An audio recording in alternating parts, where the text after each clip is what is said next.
Well, hello everybody. This is Doug Brown with Method Airwaves, episode 11, titled Into the Wild.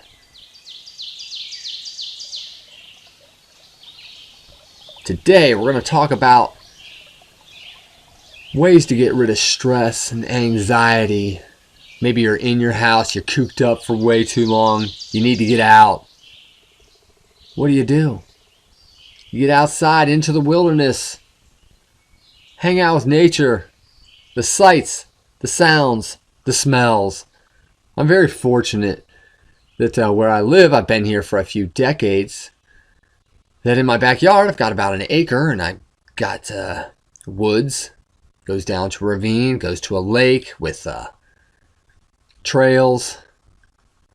So I have a good relationship with the outdoors and I spend a lot of time there all year round. It's my escape. It's where I go to kind of meditate, and sometimes I'll have some tunes. I'll bring my headphones and I'll escape. I mean, it doesn't take a rocket scientist to talk about what you got to do to achieve that outdoor relationship. You put one foot in front of the other. You dress appropriately. If it's cold, whatever. And I even have a walking stick, a couple of them.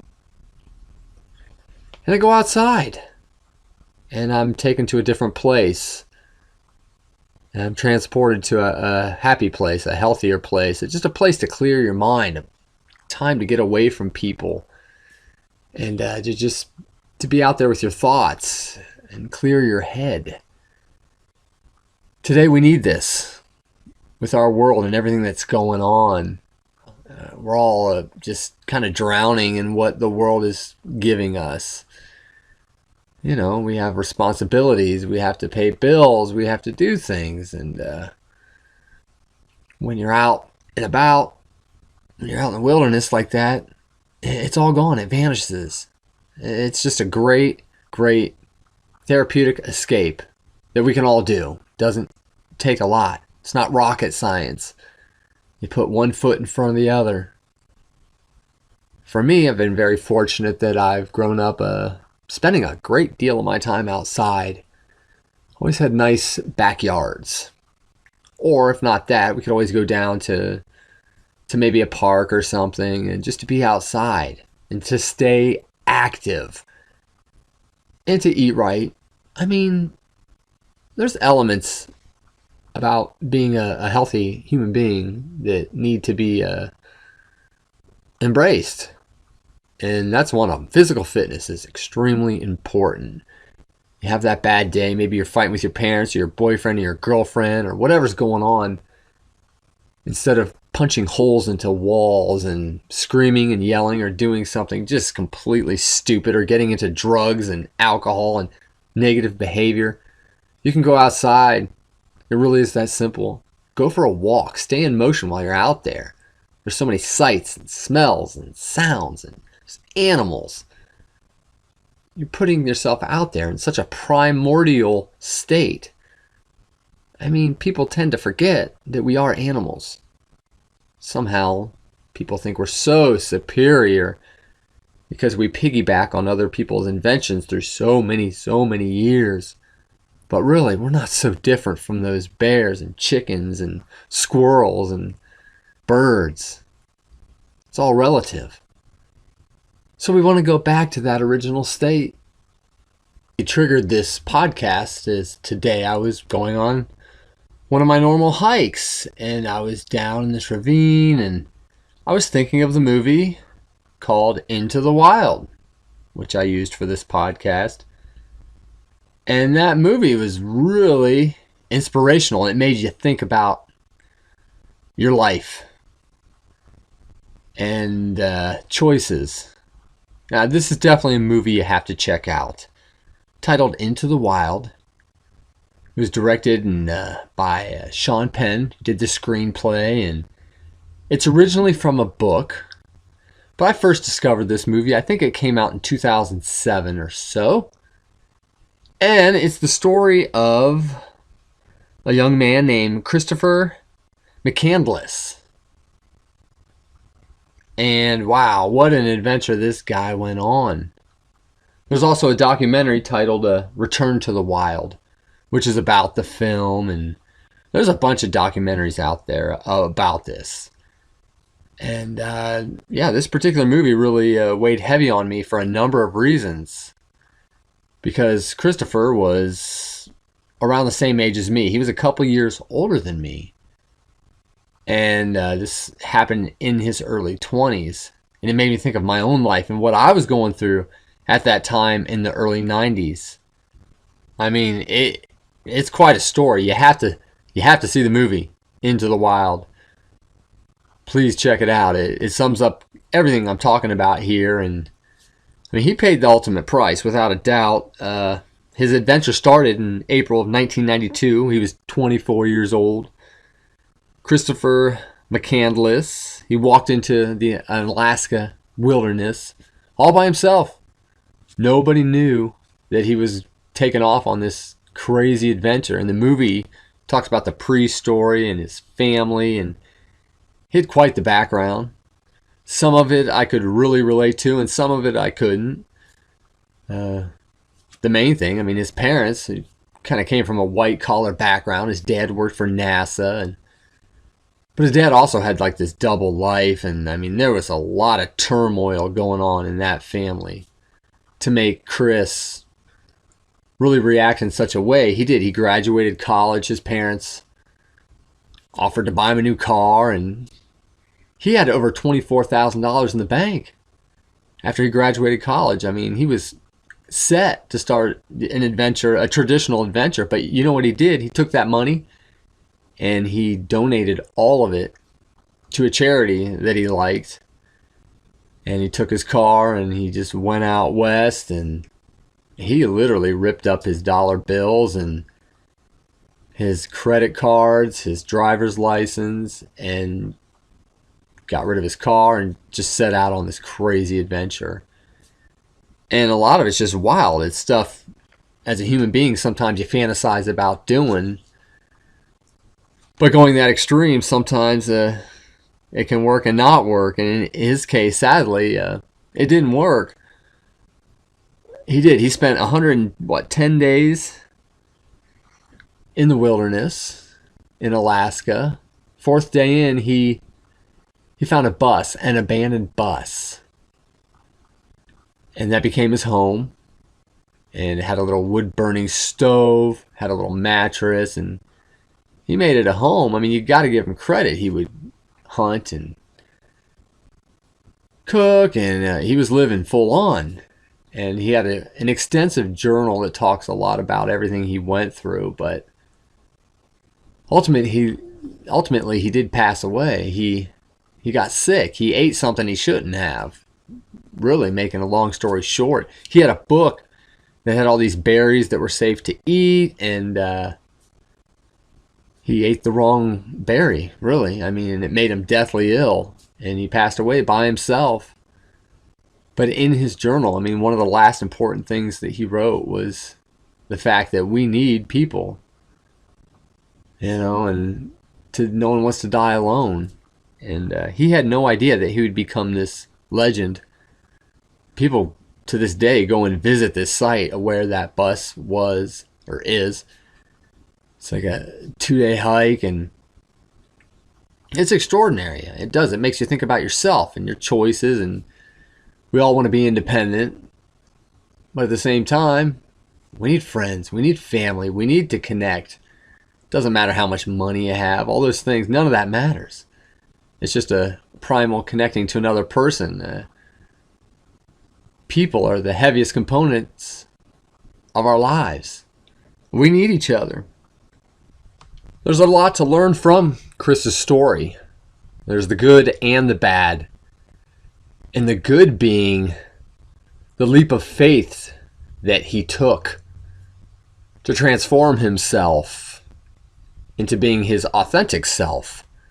He wanted to let go of possessions, of things that were holding him down. And he wanted to escape.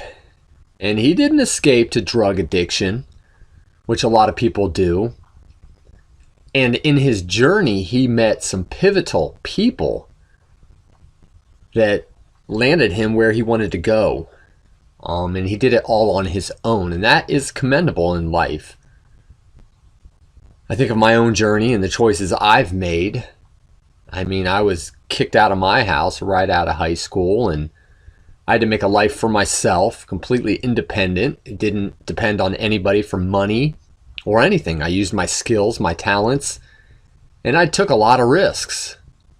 I mean, I have a father that was a gynecologist for 35 years, and my older brother, he went to college and grad school, and he became a foot doctor.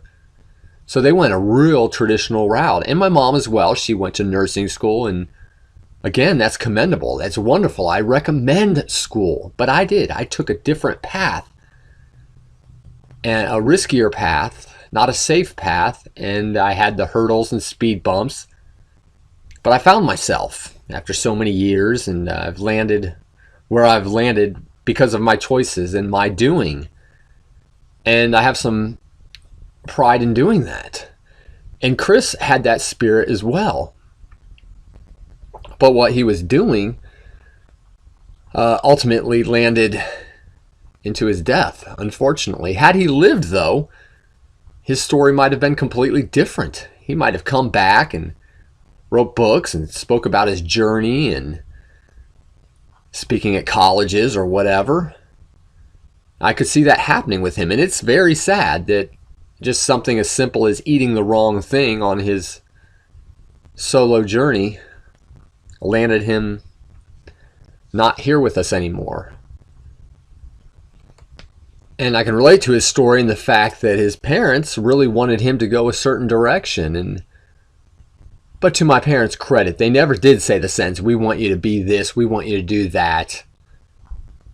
They had, I think, some optimism on my direction, especially my father, because my mother had passed away when I was 16, so spiritually I have her with me every single day. And on this journey, you better believe she has been a cheerleader in my being. But my father, I never felt that he was really disappointed. It took a long time for him to understand my path. But now everything's come to fruition and so many years have gone by. I've been doing this whole professional skateboarder, author, speaker thing for 18 years. And before that, I was a guitar instructor for 10 years. Bought my own home right out of high school. I had a skate shop in high school, got my vendor's license, saved my money, and my ducks were in a row. And my father, looking back, I think now he understands the direction I took. Because ultimately, the apple doesn't always fall so far from the tree. My job is similar to maybe being a doctor, or I'm dealing with people, I'm inspiring others, I'm being a mentor, and that's payment. That's more important than the size of your house, what car you drive, social status. I mean, it's all relative. And Chris had that courage and self-belief and took off and said, you know what? I'm going to do my own thing. I'm going to be my own person. And I think that's a great trait in any human being.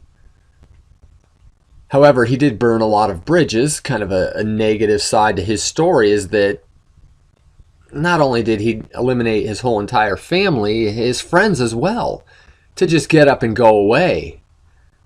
It's almost a suicidal view, the fact that you don't have empathy for the ones that do love you. He was really close with his sister, and they had talked all the time, and then when he took off and vanished, she had no idea where he was. And his parents, I mean, especially his mother, the relationship between mother and son, and she would wake up in the middle of the night and have these dreams, him calling out for her, which I bet there were a lot of times he was praying and thinking of his parents and his mom in particular.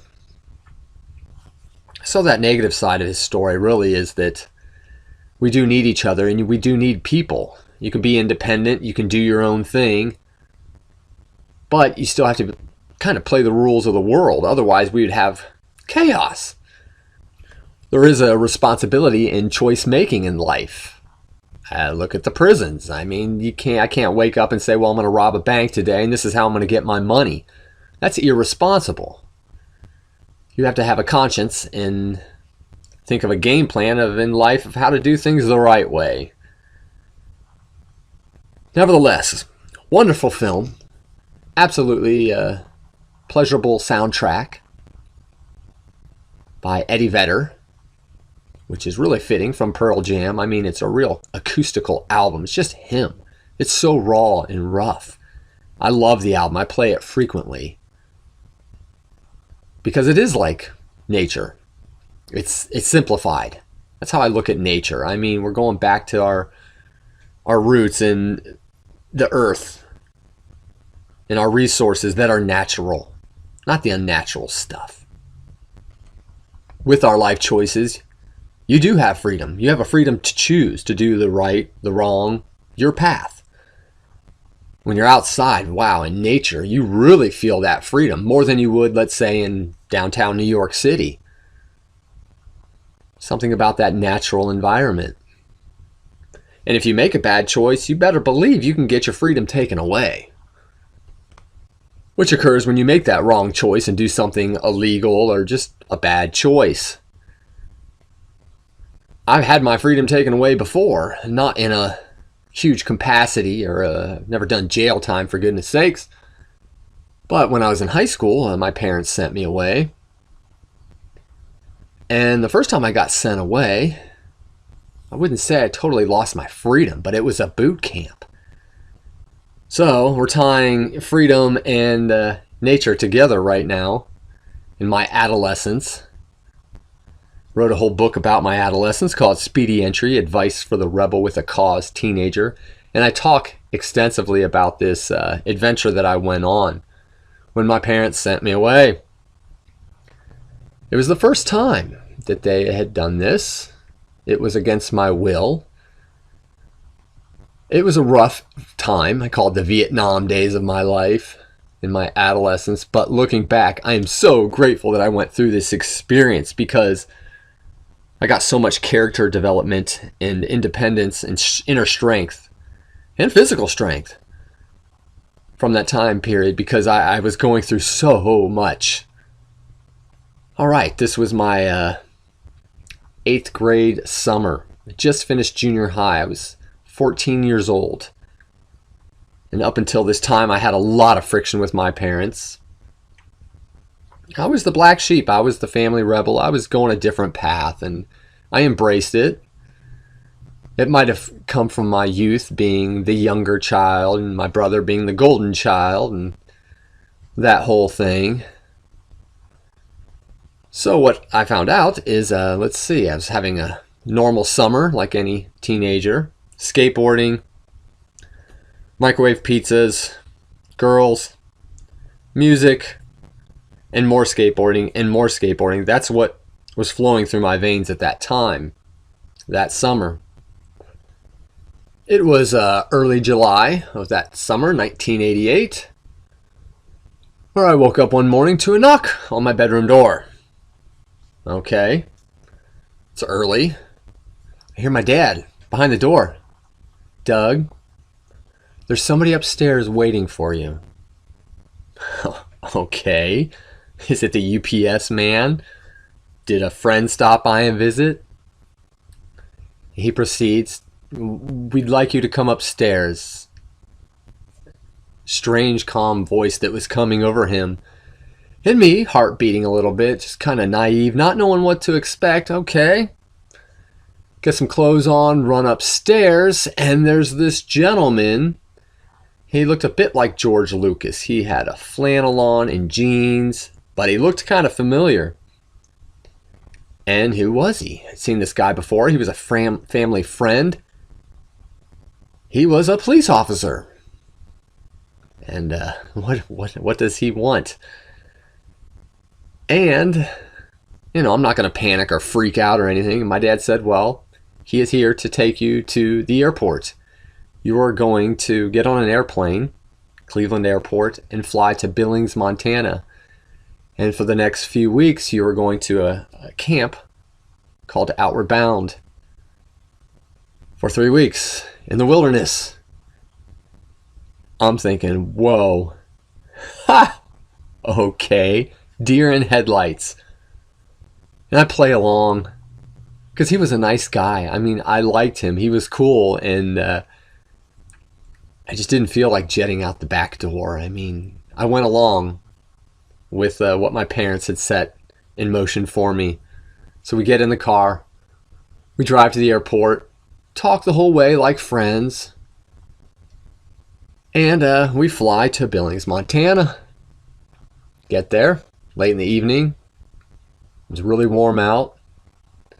Looked more like, I don't know, it was like Nevada. It was like a set from a Western movie. There wasn't much there. And we got a hotel. He took me to the Olive Garden. I remember that.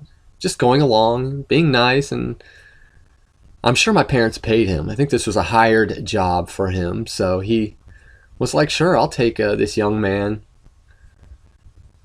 to Montana to start this. And I remember he was a police officer, so we went and visited the police station because he collected police badges. So I'm walking around, looking around, and I remember jaywalking with him and him thinking, hey, this is jaywalking. You are doing this with a policeman right now. We had a little laugh. So, stayed the night in the hotel with this gentleman, and the next morning, he takes me to the start of the camp, probably about a half hour away in Billings, Montana. And here I am. I show up. It's like a summer camp. It's really kind of freaky. There's tents everywhere. There's buses. And he drops me off. Got my backpack. I had everything pre-packed. And, I had special, Patagonia gear, hoodies, stuff like that, hiking boots, backpack, the works. And I say, all right, see ya. And dropped off there. And I meet the counselors. It was a man and a woman. And they took me to a group. There was about 10 of us. There's 9 boys and 1 girl. And they were all around my age. Some people were there involuntarily, and some people were there voluntarily. First thing they do is they say, okay, stuff in your backpack, everything's got to go, no matter what it is. You got candy bars, anything. They stripped us of everything. And I'm still nervous, deer in headlights going through this. And then we start the journey. 1 foot in front of the other. We hiked every single day in the middle of nowhere. Every day. 20 miles. That's all we really did was hike. Non-stop. The backpacks were really heavy, about 20 pounds, 25 pounds each. And it was 1 foot in front of the other, seeing the person's back in front of you, and talking. Non-stop talking. Our group was a real eclectic group. You could have made a reality show of this. All the different hats people wore as far as who they were, the personalities and the ethnicities. I was labeled the skater guy because that's really who I was at the time. I had my Vision Gator shorts. I had my pink Vision t-shirt, and my bangs were long and bleached blonde in my eyes. And I was the skater guy, so that conversation came up a lot. And wow, when I think about these people, the flashbacks I have, I really got to know them. And hiking, more hiking, and it would get around 6 or 7 at night, and we would camp. We'd find a place to stop and set up. And each person had a responsibility. One day it would be, okay, you're going to build the tent with this person, and Learned how to make a latrine, and some person would cook and clean. It was all hardcore, legit, roughing it. There's no electricity, no cell phones then, absolutely nothing. The first thing that, especially the first few days, what I experienced was severe homesickness. I really was homesick. I always had that problem because my parents always sent me to camps, and I always wanted to be at home. I'm a homebody. I still am. But the weight of the world was really on me then as a teenager, and I remember thinking, don't cry. I would get really, really sentimental because just overnight everything changed. Some of it's humorous, the conversations we would have talking about things like McDonald's. You don't smell normal things or taste normal things of society. After a couple weeks, the idea of eating a piece of pizza was overwhelming, or a candy bar. Our diet was primarily like oats, wheat things, raisins, sunflower seeds. We would have to put drops of iodine in our water to drink the water. And after a while, that started to taste really bad. You get these dots on your tongue. It was as a reaction to it. And one memory just came to me right now.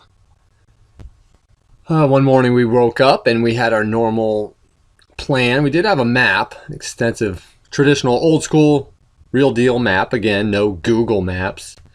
Boy, that would have changed everything. No, we did our big expedition, and the counselors let us do the navigating. We were supposed to get to this one point, so we all put our heads together without the counselors. They wanted us to do this alone to get to a destination. So we put our heads together and we go on this destination, and we hike all day, miles and miles and miles and miles and miles. And we camp up, spend the night at this place, wake up the next morning, getting ready to go onward, and the counselors say, look, we're going to intervene here. And they kind of tricked us, I believe. What happened is we had spent a whole entire day hiking in the wrong direction. We're talking up mountains, the works, cross lakes, everything. And so we had to backtrack that whole entire day. The journey we did the day before, every step back. So that was a little overwhelming and just felt like a strange day to just repeat and go backwards. Man, that was frustrating and draining. So we made it all the way back that night to where we started the previous day. Just a small example of a challenge. I just remember calculating every day. It's day 3, next day 7, 12th day. And there's some upsides to this, of course. I mean, I got physically strong. I wasn't eating much. That was difficult. So even though we didn't have bathrooms or anything, we really didn't go to the bathroom that much. There was nothing to release because I was already thin, but wow. Lost a lot of weight on that trip and gained a lot of strength physically and mentally. Lots of stories. I almost sat on a rattlesnake one time on a big log. We'd take these breaks. We would pray for that break because you'd walk for 3 hours, and just to sit down for a 10-minute break was just the best thing ever. But the sights, of course, were absolutely gorgeous. I mean, we are in the middle of nowhere in Montana. It was a postcard coming to life. No camera could capture it. I have a few snapshots because I did have a camera. That was probably the only device I had of any kind. Didn't even have a watch or anything. So I have a few snapshots that were interesting, but it just doesn't capture really what you see in front of you. It's just, you have to experience it. And wow, the weather changed a lot. I mean, it was summer, so it would be really warm, but we would get in our tents. We had a group of 3 of us per tent. You'd wake up in the morning and it would be snowing. You'd be freezing 7 in the morning. Every morning I always had powdered milk. I discovered powdered milk on this journey. And granola. That was my breakfast. And it gets old after a while. Because you need strength. You need some grub. Man, did we talk about food. We talked about everything, but food was a biggie. And I didn't have a lot of fear. I mean, if I were to do this journey now, I would be more fearful. Because we were out there with wild animals. I mean, talking about that story of the rattlesnake, what if I did get bit? I mean, there were all kinds of coyotes and crazy things out there that could have taken us out. Which takes me to the heaviest part of the journey, which was the solo expedition. Now, everybody in this group was assigned to have a 3-day solo expedition. Meaning, they would drop us off, they'd hike with us, plant us somewhere, and then just leave and come back 3 days later. Everybody was separated, miles and miles apart, so we didn't know where anybody else was. Now, everybody else in the group hated this. I absolutely loved this. I was tired of being around the people after so many days. I wanted some me time. And all they gave us was a tarp. That was it. No food, no nothing. I think we had popcorn. We had like a bowl of popcorn to last 3 days and our water. And that's it. And the tarp. So what did I do? I was happy to be alone. I was kind of excited, like, yes, finally, this is all right. Again, not realizing what could have happened. I mean, sleeping alone out there, any animal could have taken me out. But I was so tired and worn down that sleeping happened a lot during those few days. I got to recover and sleep in that sleeping bag. Now I got creative. Imagine that. This was fun for me. I made my own little area, my own house. It was my residence. I had a walkway with stones and sticks that looked like a gate. And I had a really cool setup with the tarp. This is really taking me back there right now, more than usual. I'm there. Had my little items, and we had a pad and paper, so I had a journal, so I got to write a lot. And I enjoyed that. And the weather was good, thank goodness. And I was on the top of a hill near a ravine, which was nice. So I'd go down there every day and just look around and take my surroundings in and just breathe deeper than ever. I was always having very heavy sentimental thoughts of my life and my family and my direction in life, where I'm going. And what was interesting after those 3 days, kind of a compliment to myself, the camp counselors showed up, gathering everybody, and it was my turn, and they looked at my place and they freaked out because it was so elaborate. I mean, I had 3 days for nothing to do, and I'm somewhat of an interior, exterior decorator as it is. I like yard work and I like to create my surroundings. And they said in the history of them doing that camp, they had never seen such an elaborate setup. In fact, I do. I have a picture. It's one picture. I had them take a picture of me sitting in front of my little walkway. The only thing they did ask is, hey, you got to take everything back and make it look normal so it doesn't show that a human being had been in that spot, which was no problem. And we got rewarded after that. After gathering the whole group, they gave us food. We got to eat some meat, which was a luxury. And we did. We pigged out a bit. And the journey continued. Everybody complained about how awful it was to be alone. And I liked it. I mean, I am a homebody. I wouldn't want to do that forever. I'm not Chris from Into the Wild. I like my amenities, like running water and things like that. I like to watch a good movie from time to time and listen to my tunes. Now, towards the end of that trip, when the journey was done, they took us back to base and all these other people. It looked like something out of a camping movie from the late 1970s. And, you know, the buses were there and They wanted to interview us each separately. Okay, great. The counselors. And they did that. They did just that. And one person at a time. I remember them interviewing me. They said, "Hey, Doug." They were in folding chairs. I was in mine. "What did you think of the camp? What did you get from it?" And I was a teenager, so I wasn't like, "Hey, this was a great experience. I gained so much knowledge." I said, "Look, the sights were great and this and that, but I really didn't like it. I didn't enjoy it. I didn't like having my freedom taken away." And they said, "Oh, all right." I mean, as an adult now, I would have answered that question completely different. And they were upset at our group because everybody had negative answers. So they said, "We're going to re-interview everybody." And that's what they did.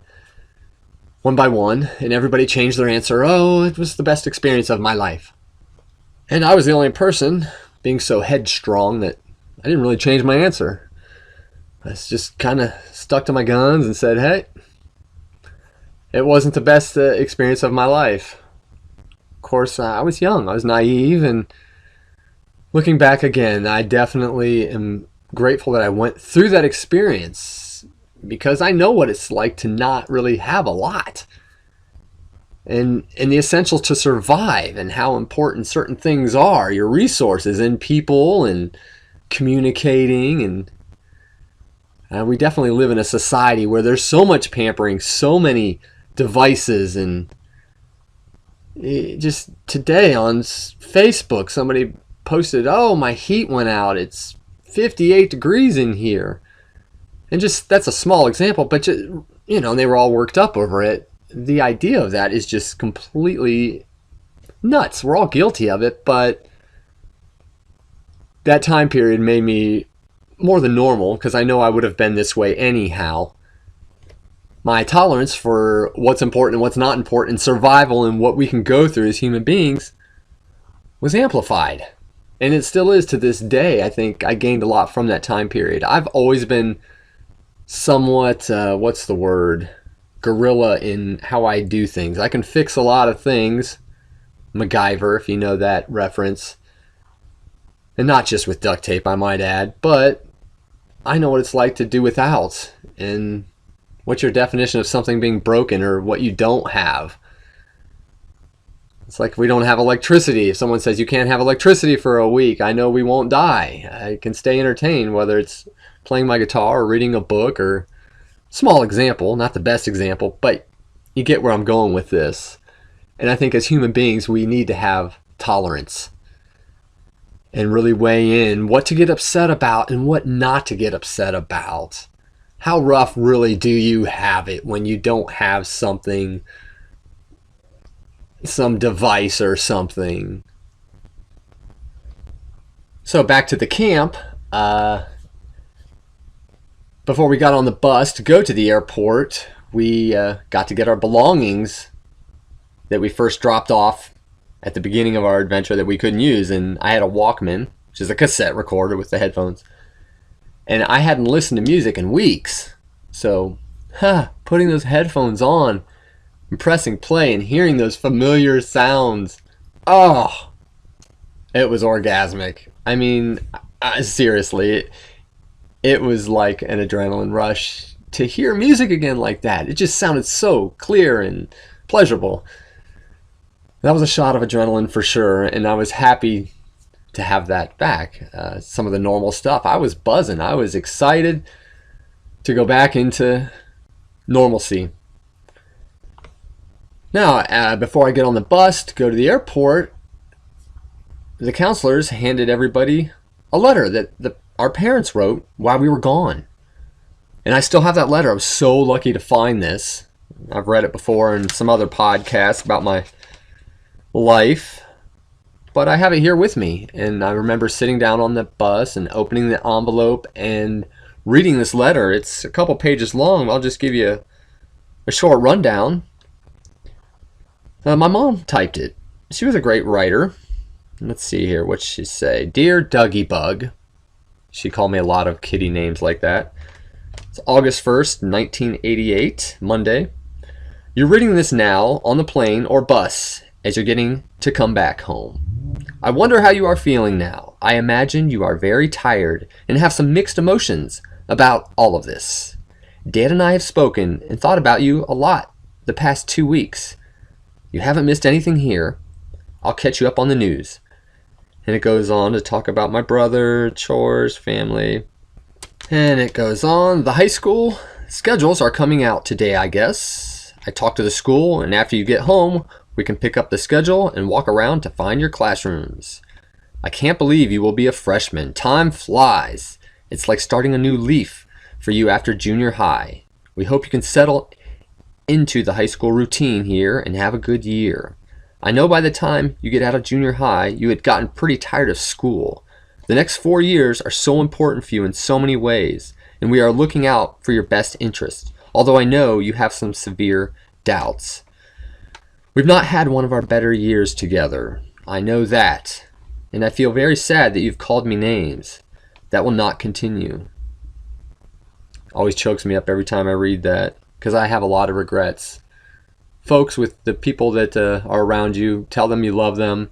We tend to hurt the ones we're closest to, but you don't ever want to have a regret like that one.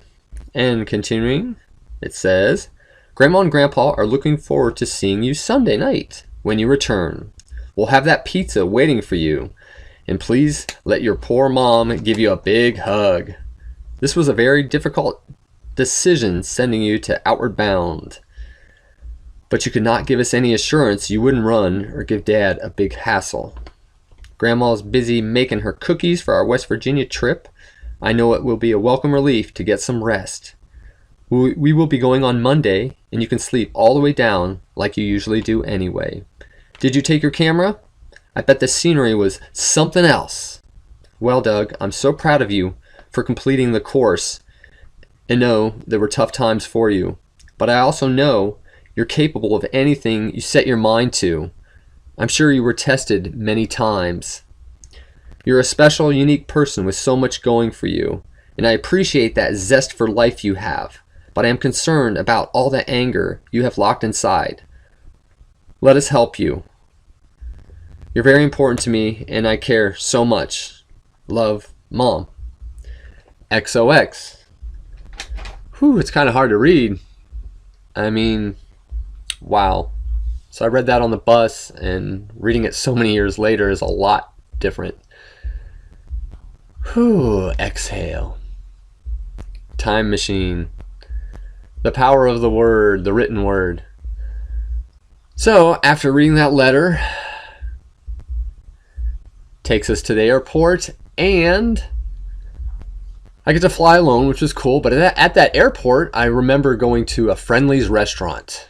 People remember that restaurant. It was in the airport, and I got the first big meal that I had in weeks, and it was a cheeseburger, French fries, and a Pepsi, and I devoured it.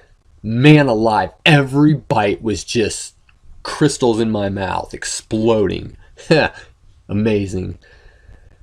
And so I gunned that down, and then got on the plane and did the plane ride. And I remember this like it was yesterday.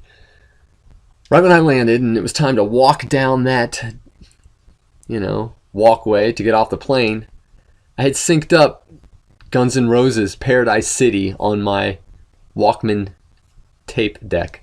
I pressed play. Take me down to the Paradise City where the grass is green and the girls are pretty.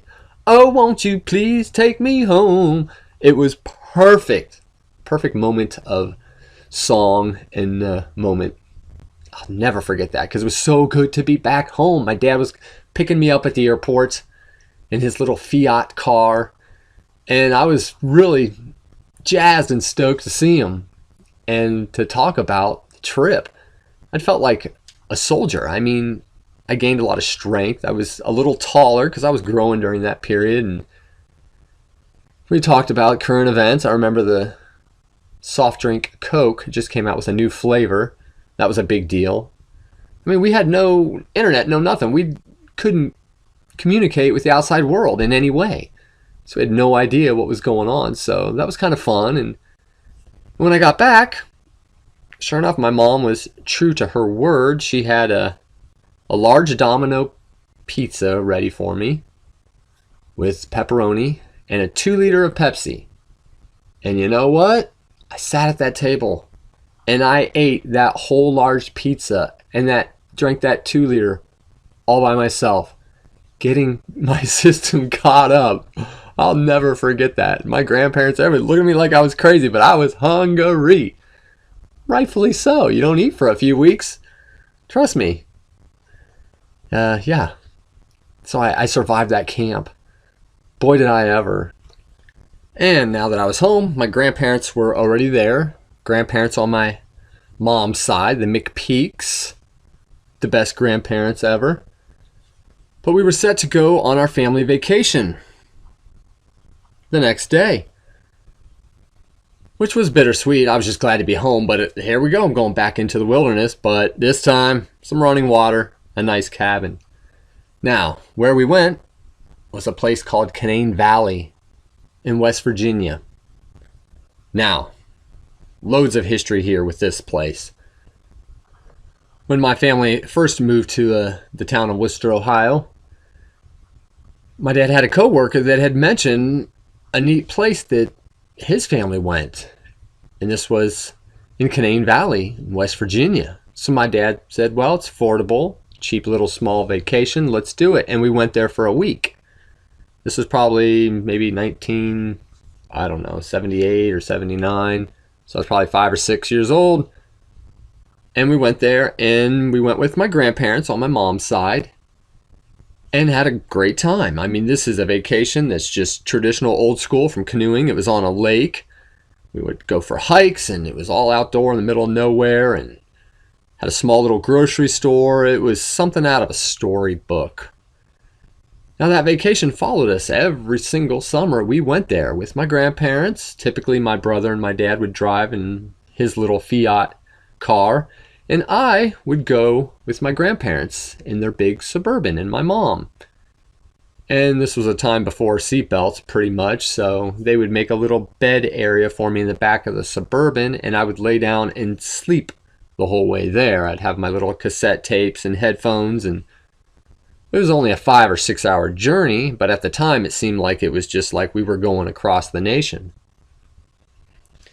And that vacation continued through the years extensively, every year of my life. I mean, pretty much I've been there.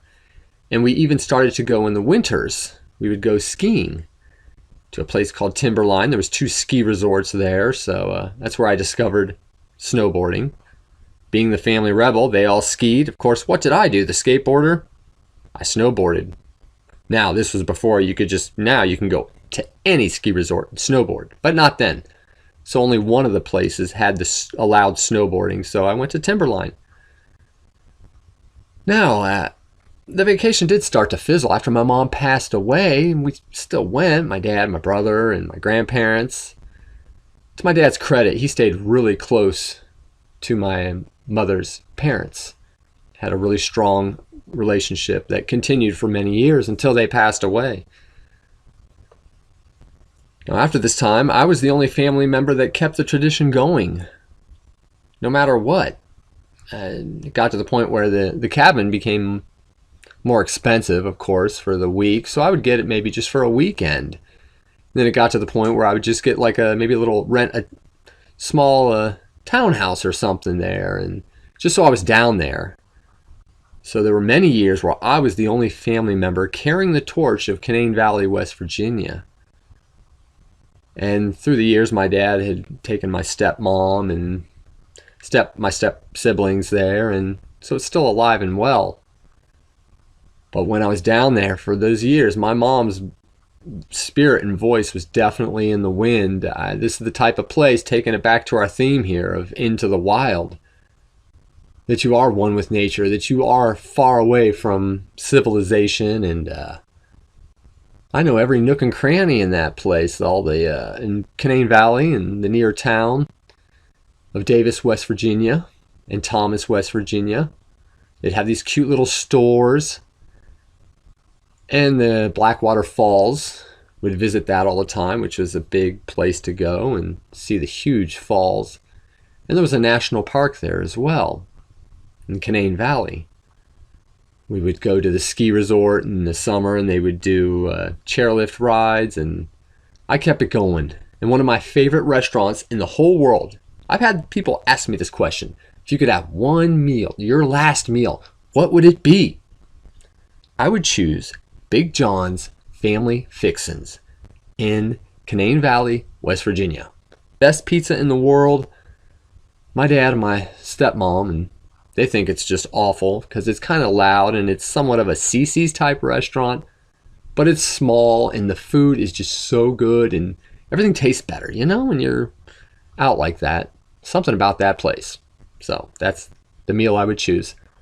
By far the best years of going there were with my family unit, my dad, my brother, and my mom's parents, my grandparents, the McPeaks. What was neat is my dad and my brother and I, we went on a lot of expeditions together. One I remember, it was a white water expedition for a couple days. We had a tour guide named Alice. And I was one of the youngest people to go down this river in a canoe. It was white water rafting, so it was dangerous. We camped out, we cooked, and really fond memories of doing that. And we also went spelunking, which is caving, which was an experience to my dad, my brother, and I to go, into these caverns real far back, and you would be crawling under little crevices and nooks in the dark, and you'd look up and you'd see bats hanging above you. It was pretty hardcore, legit stuff, but it was outdoorsy stuff. And wow, the memories I have of that place are so sentimental. It's one of those places that always feels like home. It really does, because that area and that particular lake called Mirror Lake, all these memories rushing back. It had a little raft in the middle of it.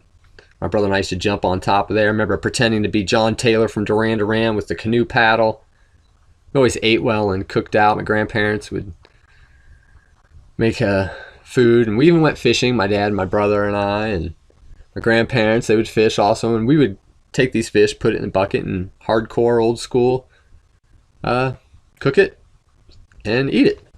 A typical day on the vacation would be, we would get up. My grandma would always make breakfast. I remember smelling her bacon. She knew I loved bacon.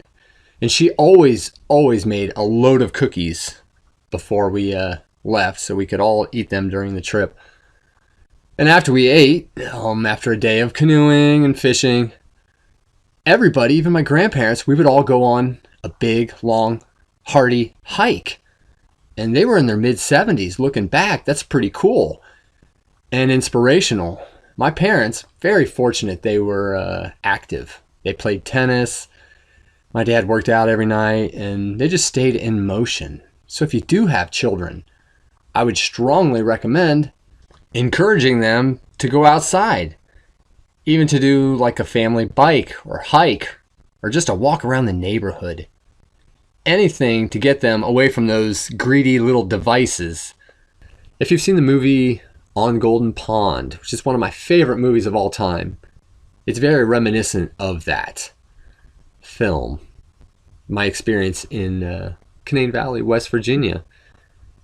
And later on, I would continue to go there, and I would bike, a mountain bike, which is always wonderful, and go everywhere. And something about the air there. It's a lot fresher, everybody's friendly, and there's something in the air.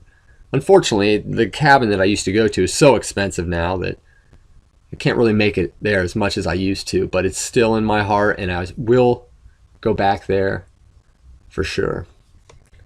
Now, a quick story to tie my skateboarding life into visiting West Virginia. After I was just a few years into being the whole professional skateboarder thing, the national park there got a skate park in Canaan Valley, West Virginia, and they had these ramps called Sun Ramp, which was a company I was riding for at the time. So I would go into the lobby of this place, and they set a bunch of ramps out on the tennis courts in the summer. And sure enough, there was my poster up on the wall. I'd come full circle. It was crazy. I saw myself up there and like, wow, I ride for this company. I'm their main rider. So I got to skateboard there, even though I always brought my board with me through the years. doing flatland stuff in the mountains and learning tricks. And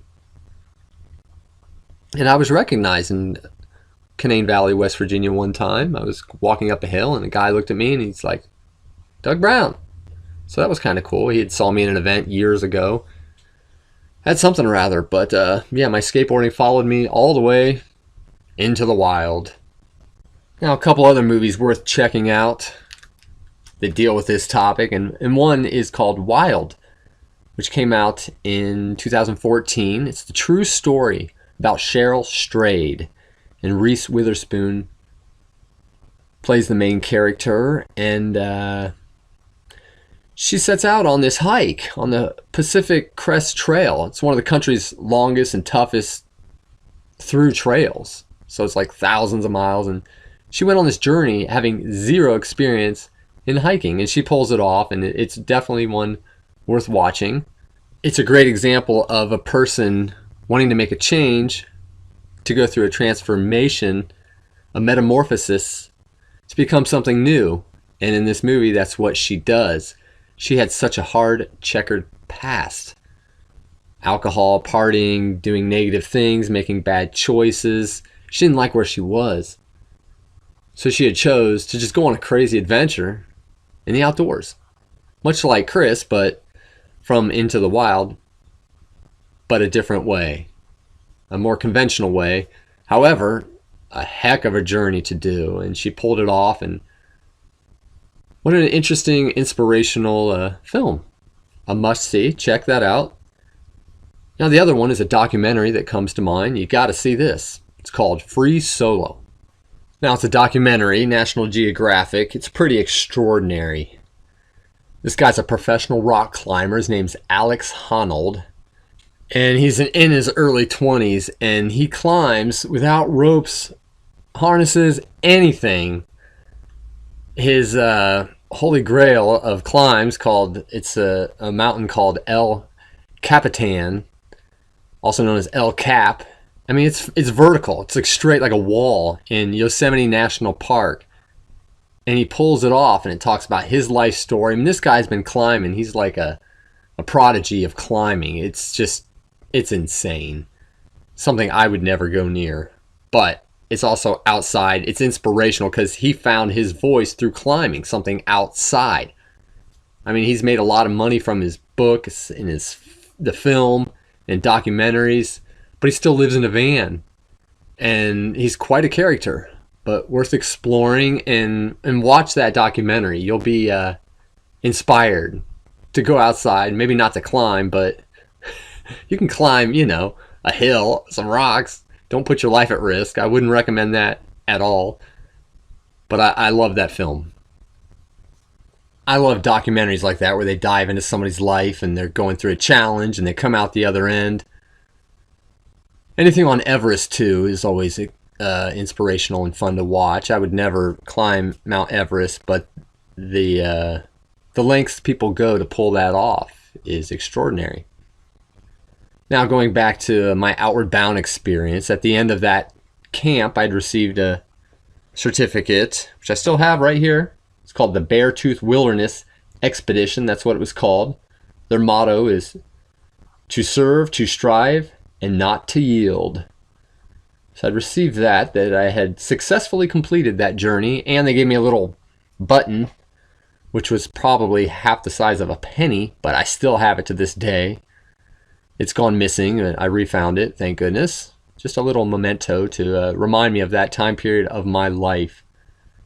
Because after that time period, my mom ended up passing away, and I went through a lot of adversity, and I went through a lot of changes. I took a good direction in my life. I could have easily gone down a negative path. I got my grades up. I mean, thought about my future, and everything that has happened was from making good choices. But I took that experience of being outside in my childhood and going to that camp, and even my time in West Virginia, I've taken it into my adulthood, and I still continue to this day to put a lot of weight and emphasis on going outside in the wilderness and being around nature. A quick West Virginia story that just popped into my head. It's not always safe being out there in nature.